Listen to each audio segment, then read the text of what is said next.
Okay, let's see if we're live.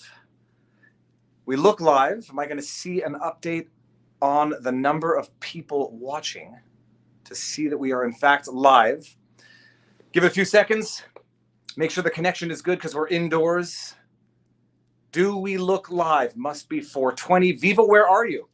I have not been detained by government officials, so we're starting today in a hotel room because we're starting today with an interview of one of the representatives of the convoy, the Freedom Convoy 2022, Ben Dichter. And we're in a hotel room, so it's warm. I may not have to scream. Let me know if the audio is good. The hair today is absolutely out of control. When I sleep now, I don't like the hair tickling my neck, so I push it up like this, and then I end up sleeping with it, and it gets totally straight, so the back looks wild. Okay, while everyone trickles in, share the link. It's on Rumble as well as YouTube.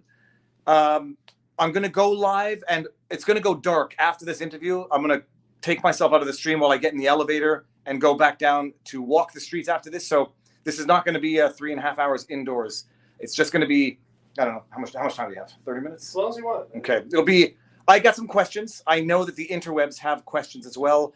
A lot of people are asking a lot of the same questions, and a lot of the outlets are still repeating a lot of what I believe to be and what I understand to be misinformation, to put it politely, demonizing lies, to put it honestly. One of which is the convoy's stated objective is to overthrow the government. I want to get to the heart of that statement or misunderstanding. Other questions: who is the representative? How did they become the representative of this convoy? Is there one unified voice, one unified representative of this group? Other questions addressing some of the misinformation, some of the rumors out there as to what's going on with the money in the Give, Send, Go account, and whether or not it's going to be pilfered, misappropriated by selfish actors who are, seeing green because money corrupts. We know that. And so the only thing that prevents corruption is the disinfecting effects of sunlight. So with that said, let's just see, are we smooth? The lighting is actually quite good. I think I've been getting, at the very least, some sun from these. This is now day 10, live streaming, documenting what is going on in Ottawa. And my first time catching it live, beautiful. I'm still flabbergasted by the lies and the misrepresentations going on Twitter. I'm gonna go into a rant about this when I go back outside, because I called a doctor out on it on Twitter this morning. Auto block. I mean, it's just like it's I can predict it every time. They make an outlandish statement that this is a white supremacist group of individuals who want to overthrow the government. They get called out because I tweeted out a bunch of videos showing the white supremacists. One of them came from Kuwait. One of them was born in Haiti. One of them was indigenous. Some of the white supremacists were breaking up snow and shoveling the walkways. So, I call them out, then I get blocked. Okay. Moses to Pharaoh, let the mandates go. Okay, so with that said, people, we're going to do this. And if you come in late, backtrack and you'll see the interview. I'm here with Ben Dichter. Never met him before. This is my first time. It feels like we're like in a clandestine meeting, but we're just in a hotel room because Ben's mobility seems to be limited. I'm going to turn the camera around. I'm going to ask some questions. You're going to see Ben sitting in a chair. I'm going to hold it like this so you can hear my voice. Ben, I guess first question before we get to what happened to your foot. Who are you and what are you doing here? Okay, so my week started when I had to go back to Toronto and then come back quickly. So I decided to park my car into a tree on the 416 and write it off on my way to doing the Crowder spot. Did it from Tim Hortons, a half hour later. And the next night, I was running from one command center to the other command center because we're spread up in different hotels. And I guess the mayor had it out for me and didn't salt the sidewalks. And I did a pirouette on the ice, but instead of rolling my ankle, I snapped it forward and back and broke both my ankle bones. And I just had surgery a couple of days ago. Okay, that does look painful. I want to make sure that the audio is good. If you cannot hear in the audio, let me know, but I think we're not going to have more ideal settings than this. Okay, so that is what happened to your ankle. And you look like you have pretty thick bones, so I would have to say that that's a good fall, because ordinarily I wouldn't think your bones would be that brittle. Did you just call me fat? No. I can say I'm looking at the wrist. I'm looking at the wrist. First of all, we're built roughly the same, so I can tell that I've got what my father said were thick Polish bones. Yeah. Okay, now that's what happened to you. Who are you? and we got to get into the convoy and how you got to the position that you're in right now as relates to this massive movement. So who are you? Okay, so I am a spokesperson for the convoy. I'll explain how that happened. I also do own a truck. I'm what's called an owner-operator, so I own a vehicle and I do cross-border driving, as well as a few other projects that I'm involved in. And I've known Tamara for several years. And when they started the convoy, this idea, which was just out of desperation, they just thought, we have to do something. Nothing is changing. Let's just do a convoy to Ottawa. They had done one a couple of years prior, but it ended up getting politicized. The parties got involved, and of course, that kind of dwindled their momentum. But they had the idea of how to put one together. They had teams that could do the logistics, and they said, let's just do this one, and we're not coming back until the mandates and the passports are lifted. So they decided, okay, let's do a GoFundMe. We'll get a little bit of money. Maybe we can raise 10 or 20 grand, and we'll have a few cars going there, a few trucks going there, and we'll make a statement. And Tamara called me, I think it was the next day, and she said, look, we decided to do this convoy. We did a GoFundMe, and we have, I think she said, about $150,000 in the bank at that point. And she said, it's exploding. Can you help? You want to come on board, help with messaging, all that sort of stuff? And I said, it'd be my pleasure. So that's how I got involved. All right. So you operate something of a logistics company before this? No, I'm what's called a single owner operator. I own a truck. So I have a contract with a company. People in trucking will know what an owner operator is. And so basically when I want to go on a trip or go out of town, or I have days to work, I just get a load from my carrier, and they'll send me to, either I can tell them, request to go to certain places, or they just send me a load. I go to the United States. Okay, so how you've been in then the trucking business for a while? A little, not too long. I actually bought my truck because of COVID. I got sick and tired of being locked at home. What I also do is produce podcasts, and I just got sick and tired of being locked at home. My brother bought a truck because he bought one for retirement, and he said to me, listen, if you're sick of being at home, I got a license several years ago. He said, why don't you just buy a truck and let's go together, and we'll do tandem runs to the US, and whenever you want to get away from Canada and the lockdowns, you can do it in the truck. So it's actually COVID that pushed me to buying a truck, just to get away from this nonsense. So the whole period during lockdowns, it's been crazy to see the difference between the United States and Canada, and other drivers will know what I'm talking about. You cross the border into the United States, it's been total freedom the entire time, even in states like New York and New Jersey, where they had what we would perceive as hard lockdowns. But Americans just kind of thumb their nose at the government and they ignore it. But once we cross the border back into Canada, it's like a dystopian nightmare. It's been quite creepy, and it's been like that for 2 years. All right. So, and how did you meet Tamara again? I met her a few years ago when myself and one of my podcasters, Tom Quiggin, went on a speaking tour throughout Alberta and Saskatchewan, because he has a lot of fans of his work. Listen to the Quiggin Report podcast, by the way. You'll know what I'm talking about. Tom is the real-life Jack Ryan from the movies. He was a Sea King operator, then became an intelligence analyst. And that's how we met Tamara and this whole crew from Medicine Hat, Alberta, and some people from Lloydminster, and we went to Saskatoon. Like, we have friends all over Western Canada now as a result. Okay, and so Tamara starts this movement, opens up a GoFundMe at the time, gets to 150,000, and then says, we need a representation, we need logistics. What do they come to you? How do you get? She said, she called basically everybody she knows who has different skill sets. So she reached out to people she knows in trucking for road captains. She reached out to other volunteers that are good at setting up kind of the back end. That's Cindy and the group that are still in Alberta. And for me, she reached out to help with messaging and outreach and stuff. All right, actually, so now that we're on that subject, explain the different parts of this machine now that the convoy has become, because it's huge. How many truckers? Let's get clear on some numbers, actually. How many truckers are involved in it, like actual drivers? What are the various components to this machine? How does it communicate, and how does it coordinate? That's been a big part of our challenge. Like with a lot of grassroots movements, they fail when you start your movement and then at some point you have to centralize, right? And that's usually when things collapse. And that was our biggest struggle for the past 2 weeks, because we did enough work they did enough work to get us here. So the convoy arrived, we had a command center set up, but so much of the systems and processes that they had could not handle the volume of trucks that came on board. Like again, we assumed it would be kind of a small convoy, maybe 100 trucks or 50 trucks or whatever. We didn't anticipate the thousands of trucks, so we still don't know how many they are.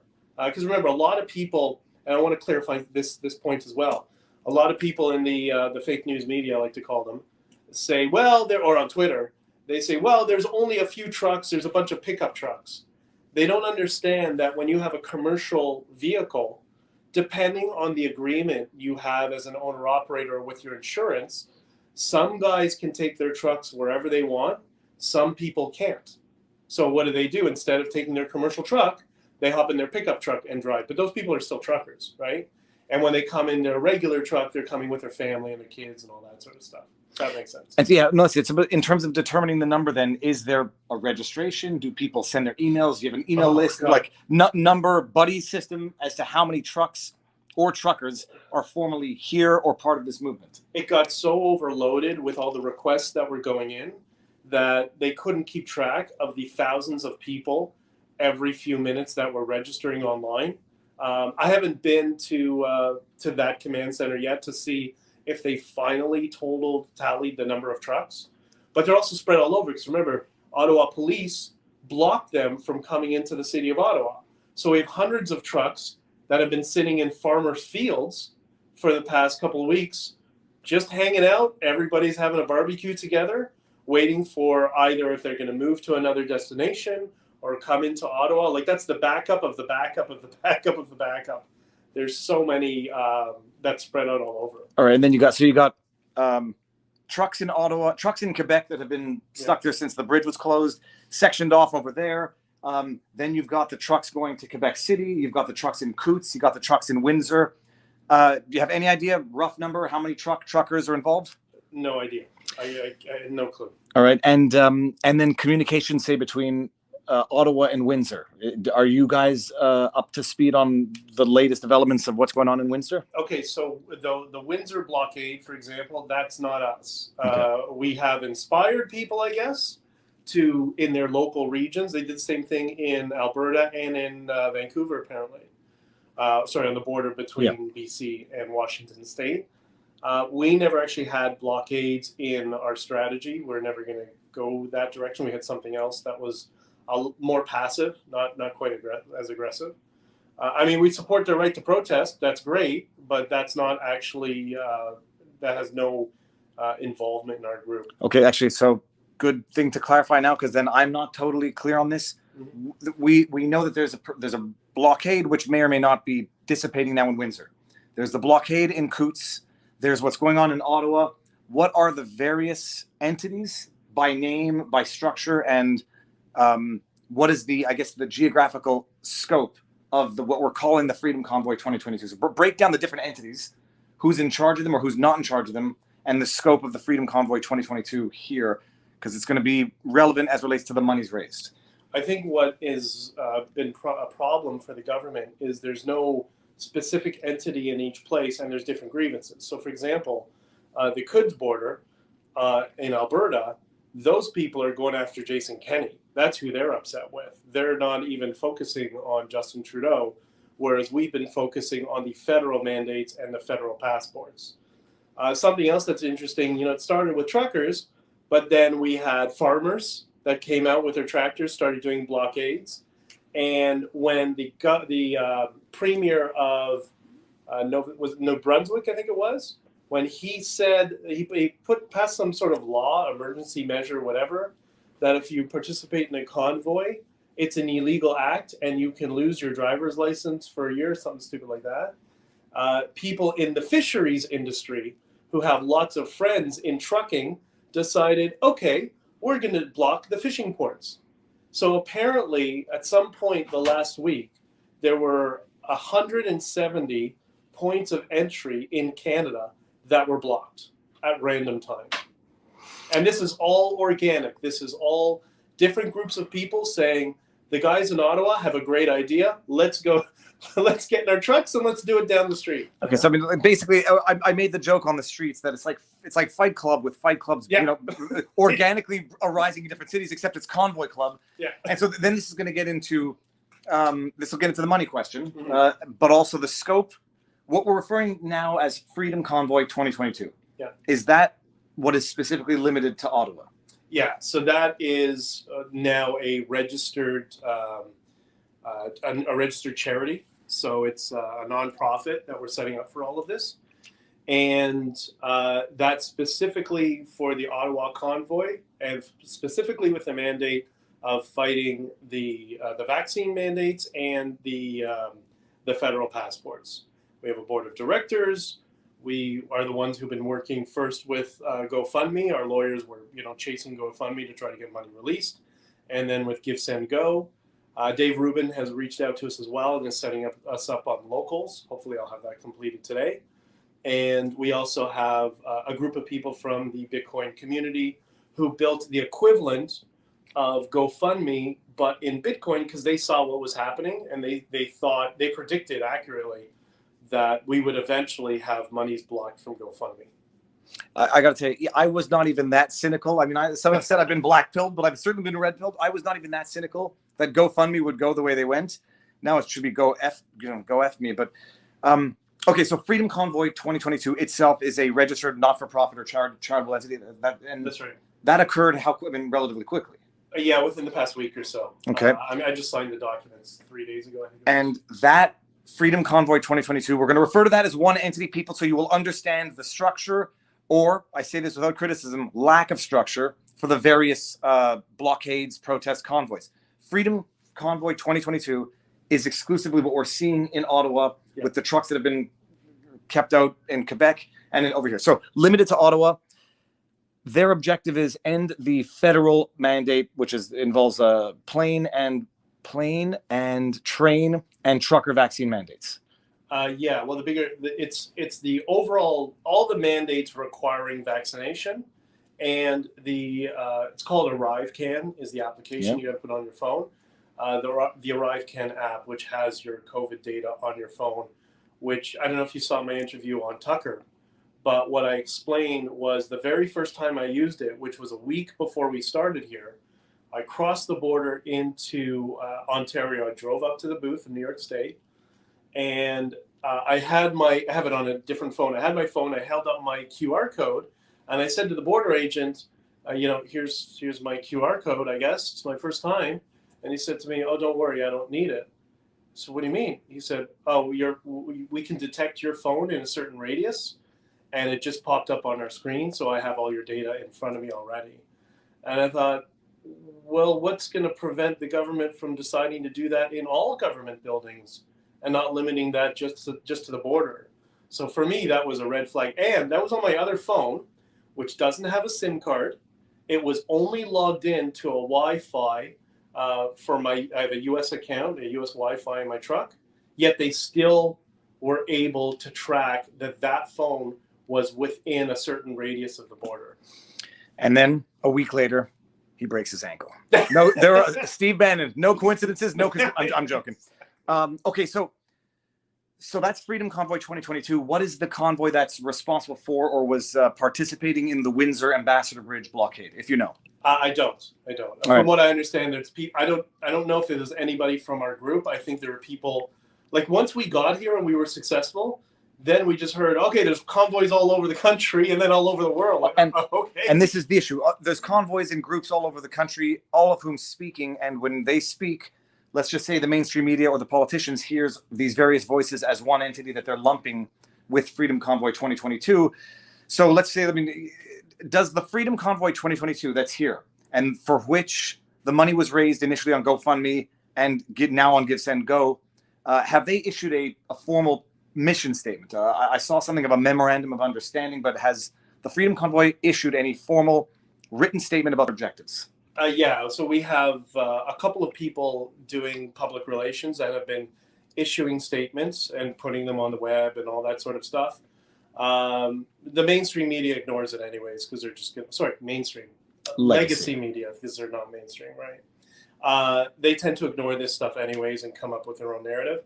So we've been putting them on our platforms, letting everybody know, something occurs or there's any sort of objections or problem or, with the mayor of Ottawa, Ontario, all of that stuff we've been putting out in press releases.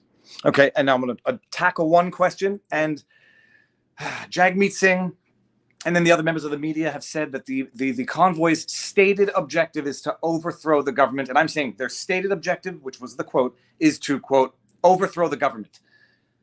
First question, I know the answer. Has Freedom Convoy 2022, this registered charitable entity that is involved in the activities in Ottawa, have they ever said anything like that, similar to that, or something that could be misconstrued as that? No, not even close. That's what elections are for. We're here for mandates and passports.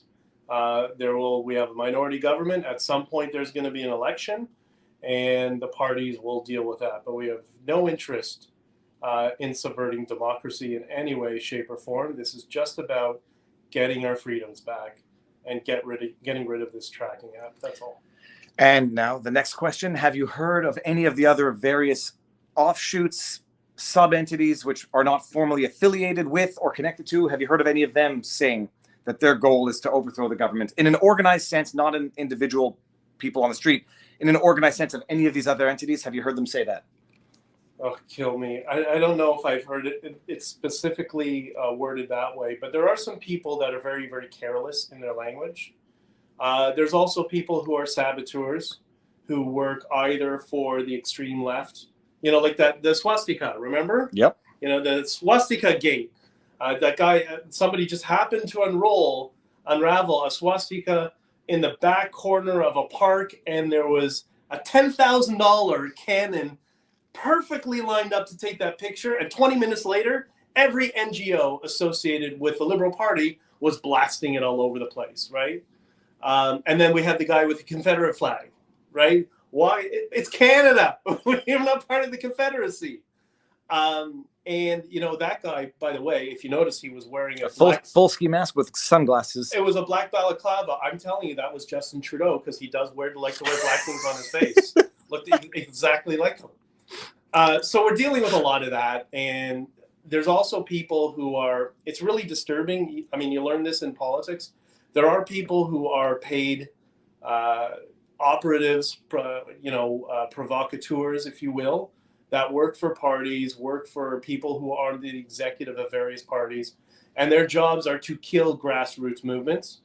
I don't want to give any names right now because they're entirely irrelevant, but we've been dealing with a lot of that. Like the last week, oh my God, every day it started with we'd wake up and all of a sudden I would get a notice, Tamara would get a notice, whatever, that there's a press conference at 3 o'clock or at 1 o'clock. No, there's not. We didn't call it. Who called a press conference? But everybody in the world, I mean, I don't blame them. They're energetic. They're excited. They're eager. They want their voice to be heard. And I get that. But we've been dealing with half our time just getting people on board with messaging and focus on and the mandates and the passport tracking. Everything else is a distraction. And don't fall for the bait from the other side. All right. So then technically we've heard, I mean, we know of other people speaking. If it's not for and on behalf of specific convoys, it's just generally with loud voices.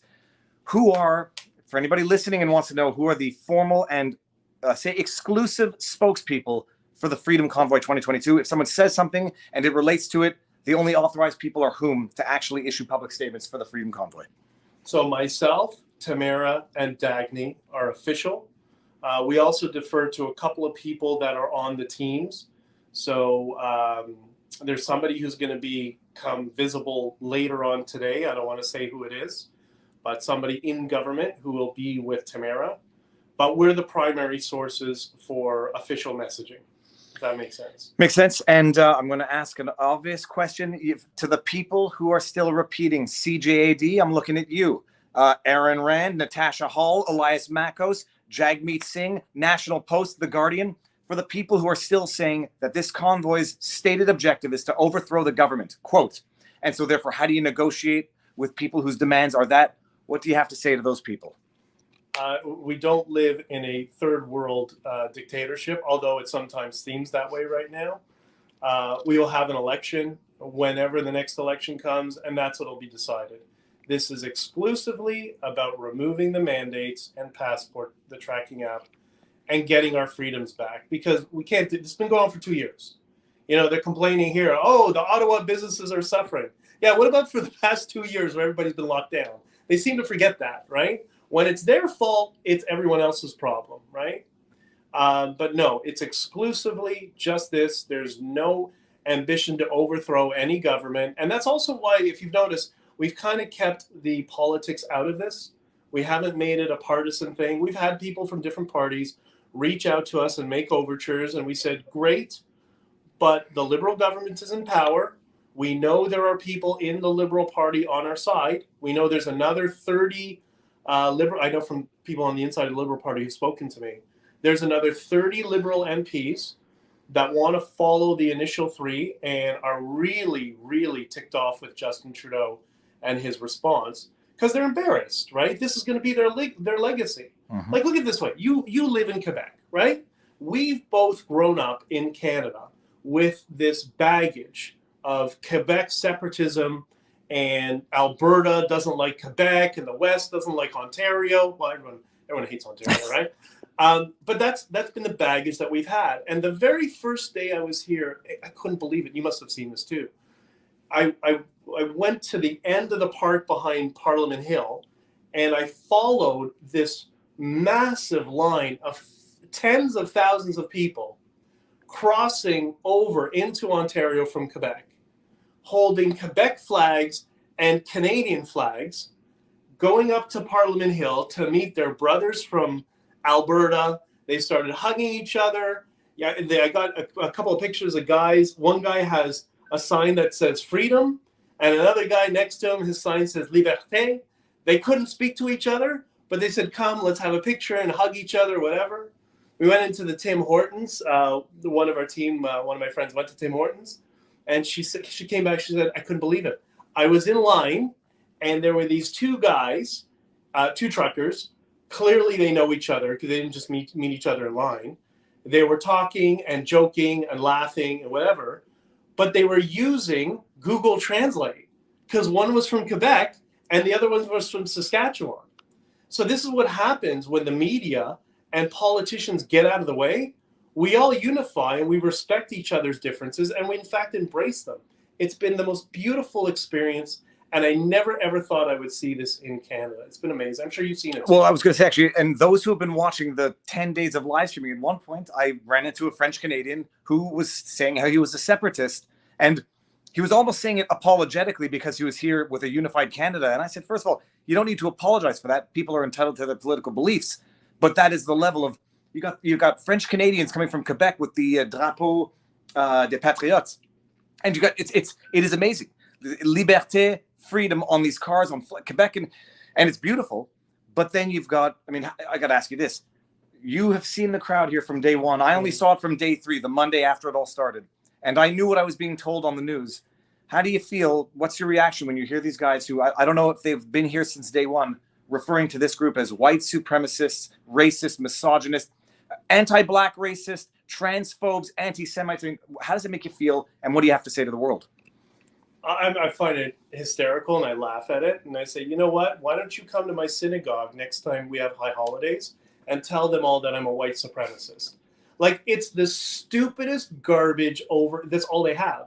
All they do is name call. It doesn't work because we don't care. Truckers are pretty strong people with pretty thick skin.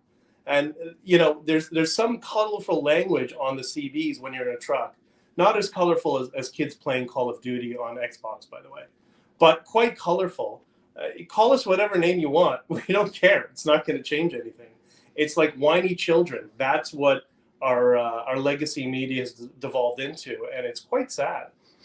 All right, now let's get into the thorny question, or the most important one, the money. Because, like, nobody can really imagine that when you start a GoFundMe and when it gets to 150,000 and then people start freaking out and then it gets to 10.5 million. Before we even get there, explain to the world are you allowed to discuss the Give Send, not the Give Send Go, but rather the GoFundMe? Are you allowed to? Okay, so tell everyone what happened with the GoFundMe. Okay, there's two stages with GoFundMe. First, it was hysterical. The fake news Toronto Star and the CBC and Yahoo News, I think, parroted it. On the first couple of days, we're running stories how GoFundMe has suspended, what do they call us, alt-right, white supremacist campaign, whatever. And when I saw the Toronto Star story, we had just got off the phone with GoFundMe about an hour before. And the nature of the conversation was, great, we're working with your lawyers. Everything's going to be good. We'll take care of you, whatever. Because GoFundMe always does that with a new account and a new campaign, especially one that's their 8th or 7th fastest growing campaign in history. So this is part of their due diligence and their regular process. Yet the fake news is running the story that they blocked it. So I told everybody, don't respond. Let them dig their grave. And after, 7, 8 days, whatever it was, when GoFundMe finally said, okay, we're going to start processing things, we released an update or press release on GoFundMe saying, thank you. It's been great working with you. We're very disappointed that some people in legacy media decided to write fake stories about it, but that's their choice. And the other thing that's funny about the fake news media, it's like they don't have eyes. Like they go to the page and they say, oh, it's been frozen. It's like, can't you see the numbers changing? Like there's more donations coming in there. That's not frozen. That's not how it works, right? So that was the first stage. And we thought everything was fine. We eventually, the lawyers took it over, right? So eventually put in a request to withdraw the first, whatever it was, 1.4 million, whatever it was, the first batch. Okay. And around that time, it took this long, is when it got to $1.1 million. Then all of a sudden we had an actual freeze. Now I thought we were being brigaded by activists online. It turns out it was the mayor of Ottawa and the chief of police collaborating together to advocate for GoFundMe to drop it. So we don't know what the statement is that the police gave, but the police gave some completely false statement to GoFundMe that this is a violent white supremacist insurrection, whatever it was. And GoFundMe responded with, okay, great. We have everything we need. And now we're going to cancel it, and we're going to keep the money and give it to a charity of our choice. And the mayor of Ottawa went on stupidly Twitter to brag about it. And thank you, GoFundMe, for heeding the call, or however he worded it, from the Ottawa police and the city of Ottawa for blocking this hateful insurrect, whatever word verbiage he used. So that was with So that was the first time, and then what's it called? Florida man Ron DeSantis piped up, and the Attorney General and Ted Cruz said, "You know what? This borders on criminal fraud. I think this warrants an investigation." And all of a sudden, GoFundMe said, "No, we're going to return all the money." It's unbelievable. I made a face when you said, you're like, we're not yet a totally corrupt nation. We're still a democracy. And then when you hear things like this, we're going to get into the court case with Give, Send, Go, because I have no doubt they reiterated these very same statements they made to GoFundMe in the form of an affidavit to allow the court to restrain the Give, Send, Go campaign. But this is some interesting level stuff. Okay, sorry, carry on. All right, so that was GoFundMe. Then Give, Send, Go reached out to us. We spoke with Jacob, who's the CEO, who's been great. He said, okay, we'll set everything up. We'll just continue where it is. People will get their money back. Hopefully they'll donate again, and we can continue. And don't worry, we don't hold the money. At least that's their process. They try not to hold it. They try to just process. Fine. I think we hit $1.5 million in the first hour and a half. Sorry, in the first 12 hours, $1.5 million. And then somebody told me it was like $4 million in the first 24. I mean, I've been so busy with other stuff, I couldn't track it. But it was definitely accelerating far beyond what GoFundMe did, because that angered people, right? Oh, yeah. It just motivated them to donate more. And we were going great. They hit up to $8.5 million or whatever it was, US. And that's when Doug Ford, Mr. For the People, screwed everybody in the US and Ontario who donated and went to court and got this, what is an injunction? It was an order of restraint under Section 490.8 of the Criminal Code. The copy of the order was public, but we haven't seen the affidavits filed in support of it. And I would love to see what whoever swore in those affidavits said in those affidavits. We'll see that one day. But if there's lawyers out there who have found the affidavits, they are or should be public documents unless they're under seal. If they're under seal, I'm not interested in leaking that stuff. I'd love to see what they say. But they got that order to restrain the $10.5 million. And where does it stand now? So now they were actually going to transfer the first monies to us. But because of this order, Give, Send, Go didn't back down. And they said, okay, what we're going to do is we're going to stop every transfer. We're going to hold on to the money now while you guys go to court and litigate it. And the other thing, by the way, the initial transfer we got from GoFundMe, which was 1.4 million approximately, is in a bank account in TD, and TD froze it before anything from Doug Ford. So if you think it's your money, it's not your money. Like it's unprecedented. It's absolutely disgusting. So that was I guess the first question. You said earlier with the GoFundMe that they had released 1 million and change. Had that been what's the word I'm looking for? Not disposed of. Had that been used or spent? No, that money went to our account, and then TD froze it, like they didn't know what was going on. And our lawyer contacted their lawyer and started lawyering. You know what that is like. And they agreed that they're going to transfer it to our lawyer's escrow or trust account, and that the lawyers would manage it. The last I heard, when I spoke to my lawyer about this a couple of days ago, he was with me. He said, he shows me the phone, says they still haven't transferred the money. And I had read, I thought that maybe they had deposited it in court, which is something that they can do. There's administrative fees for depositing monies in court. That's a percentage of the amount. So if anybody in the chat knows what happened to that 1.5 million, so that is to say then, I guess to quell one concern, of the 10.1 million from GoFundMe, 1 point change had been transferred, was subsequently frozen by TD, and of the 10 million with Give, Send, Go, none of it has been disposed of? That's right.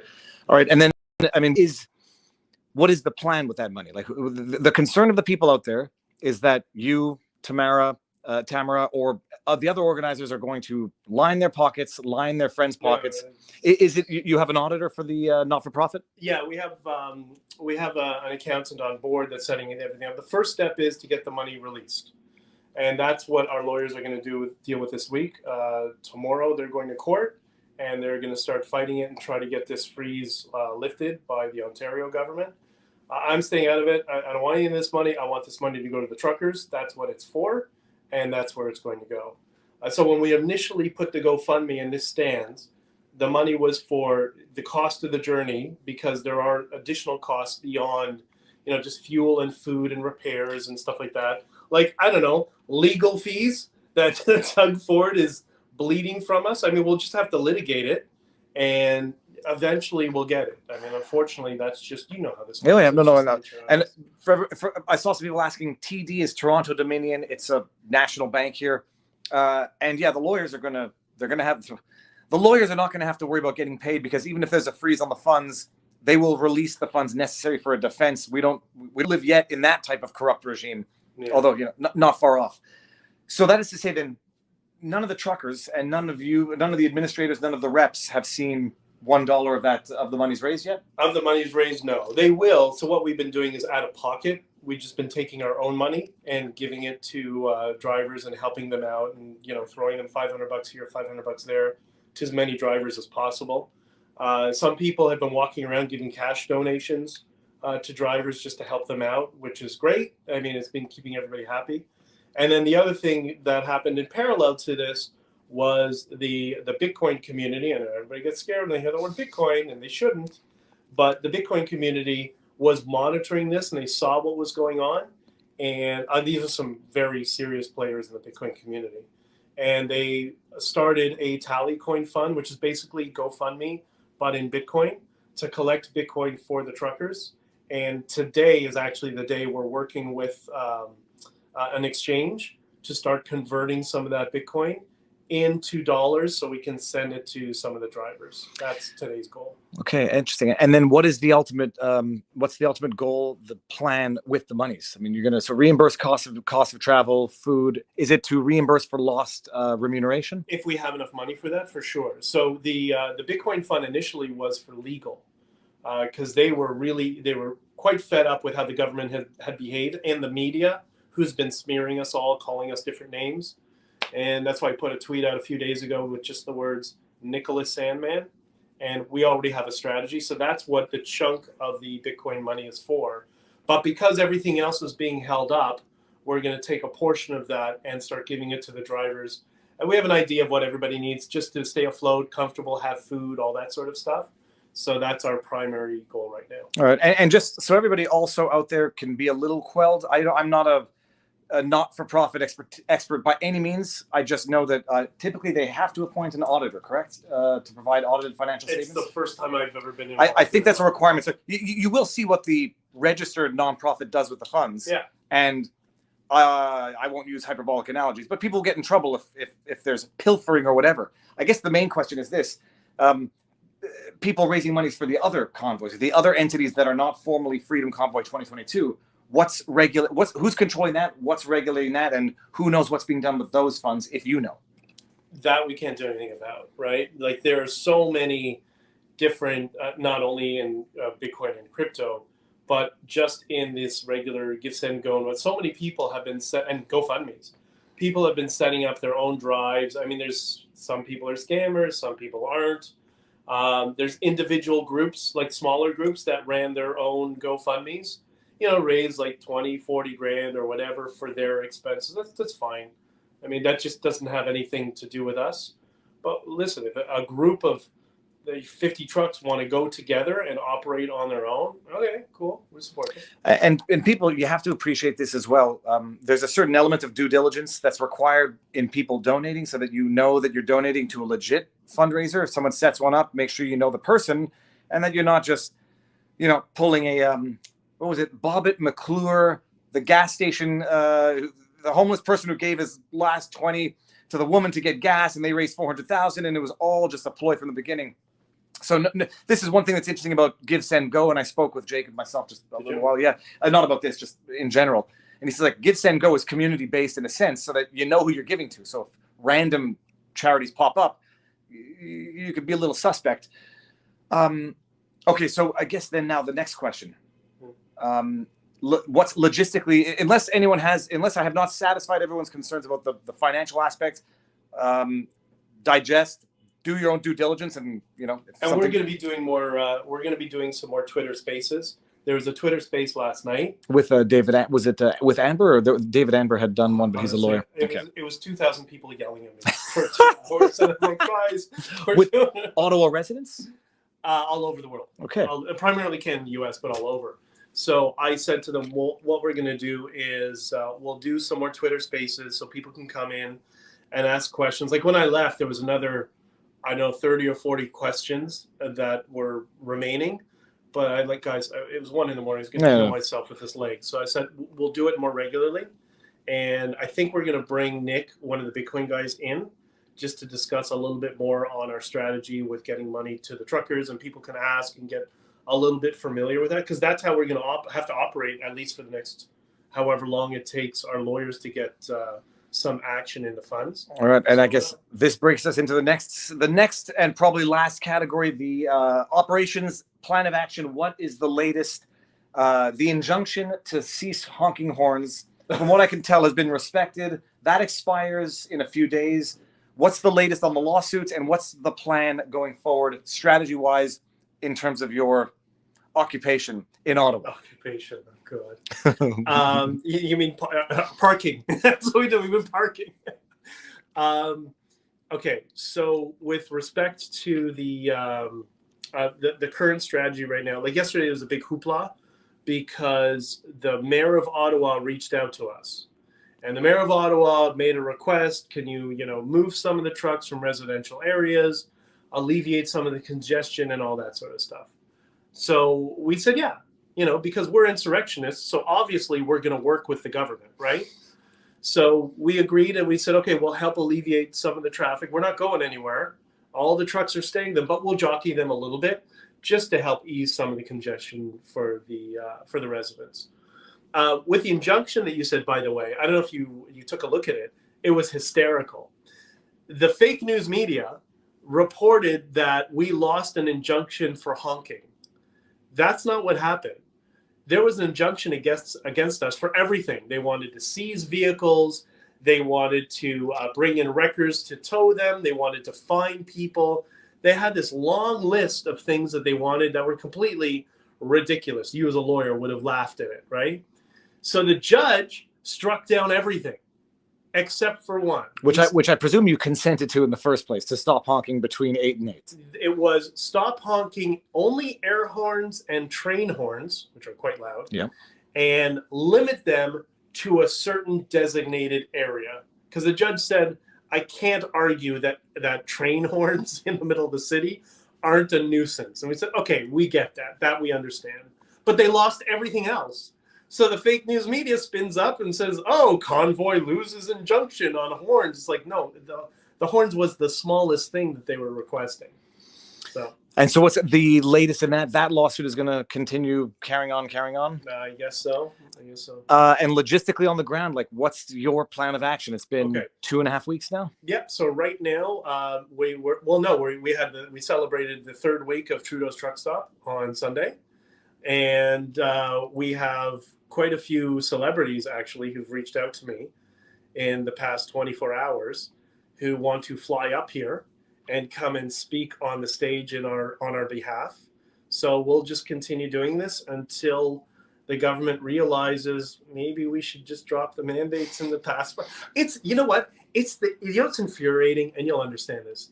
It's the easiest win in the world. It's not like we're advocating for change to the Constitution or we want to change the country fundamentally.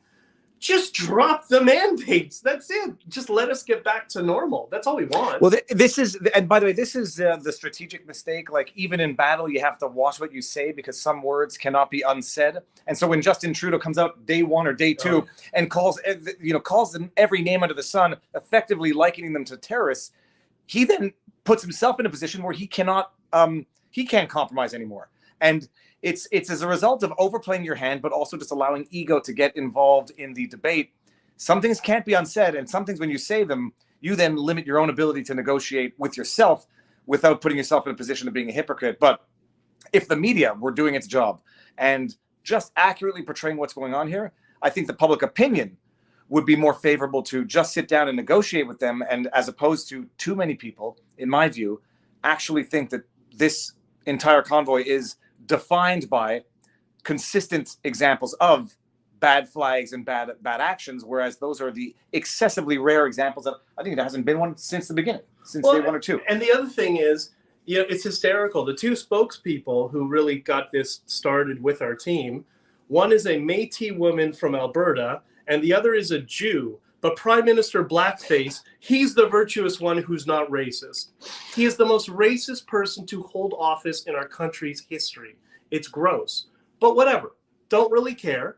Just drop the mandates and end the passport program, and everybody gets up and goes home. It's the easiest to win. You talk about not being able to score on an empty net. Well, so here's the deal. This is the question. I've answered it, but maybe I'll hear your take on it. The argument is going to be federal mandates are different than provincial mandates. So the feds can't control what goes on in the provinces, and it's provincial mandates that are the vaccine passports, not the Arrive can.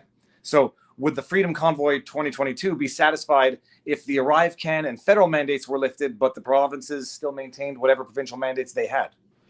Yes, because, yes, we're focusing on the federal Arrive Can app and the federal mandates. But if you notice, already the premiers are starting to sway and testing messages of removing mandates. I think, what was it, Kenny said a couple of days ago that they're going to end all mandates. And I think Ford said something similar. Yes, nothing to do with truckers, right?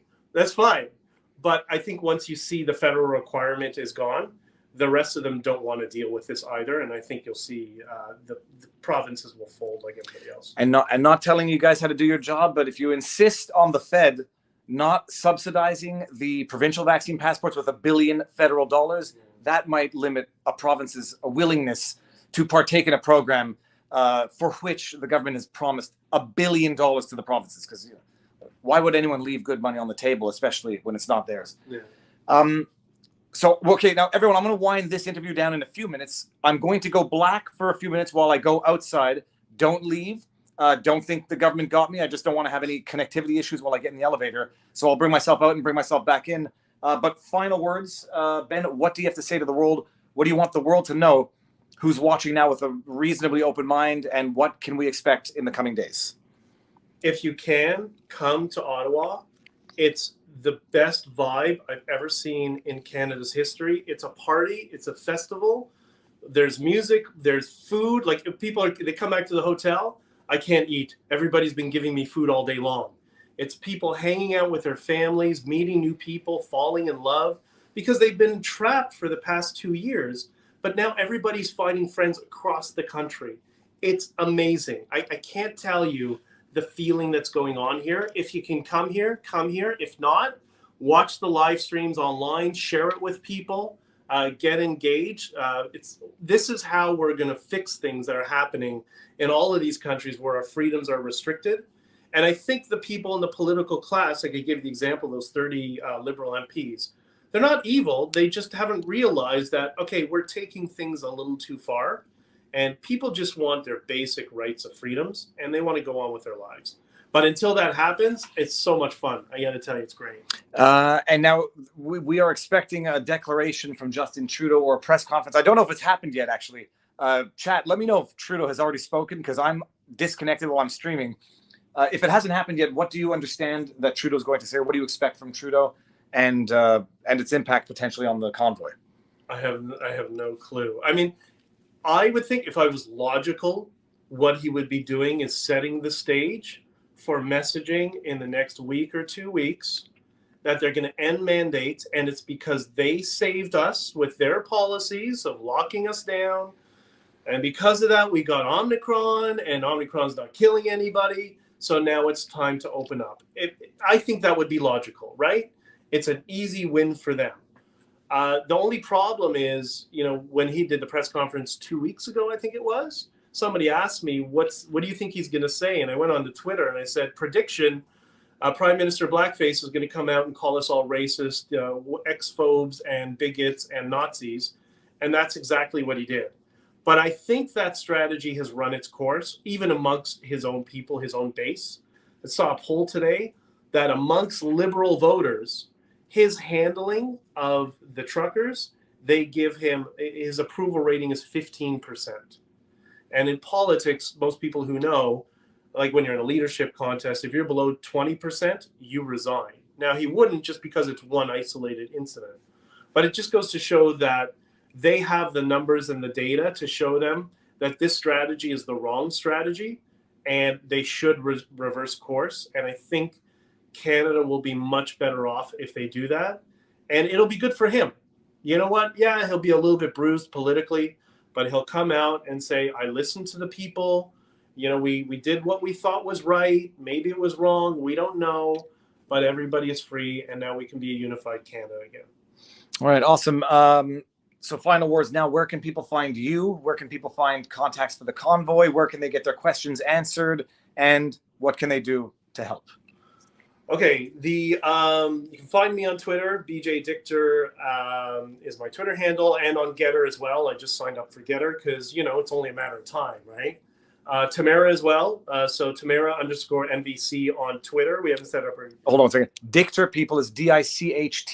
So BJ Dichter. Yeah. That's at, and then Tamara is Tamara. Tamara_NVC is her Twitter handle. Like Mama Victory Charlie. Yeah. Okay. You can go to Give Send Go when they're by the way, when Give Send Go started, they were getting 5 million DDoS attacks an hour. 5 million on top of the overwhelming number of requests to donate. That's why so even with the website barely operating, and I couldn't get on for 7 hours, they still managed to process $1.5 million. So give those guys a lot of credit. They've been up against a lot. So anyways, you can go to Give, Send, Go and type in Freedom Convoy Canada. You'll see the video of Tamara giving the introduction. What's the name of the corporate entity on Give, Send, Go, if you know offhand? I think it's Freedom Convoy Human Rights. I gotta check. Check and I'll either comment or, but it's a video of Tamara. There's a video of Tamara talking about it. So that's the one you'll see. And you'll see it has like 8 million or whatever it is. Okay. You can go there.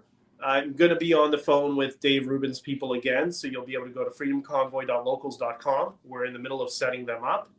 And if you go to Twitter at honk honk hodl, you'll find a link to the Tally coin. If you do want to donate with Bitcoin, you can make a donation there. I think we're up to $1.2 million in Bitcoin, and we're going to be converting that into fiat to get it to the drivers. All right. Fiat, for those of you who don't know, is regular money. Funny money. Funny money. Okay, Ben, thank you very much. All right, brother. Everybody, I'm going to go dark for, it might be 5 minutes. Don't get nervous. Don't lose hope. Continue either chatting or fighting in the chat. I notice a lot of colorful comments. Going to go dark. I'm going to pull myself out, and then we're going to go back live from the streets. I'm going to go up and do what we've been doing for the last 10 days. So stay tuned. Be back in a second. Not ending. I just want to get out. Let me see here. Like this.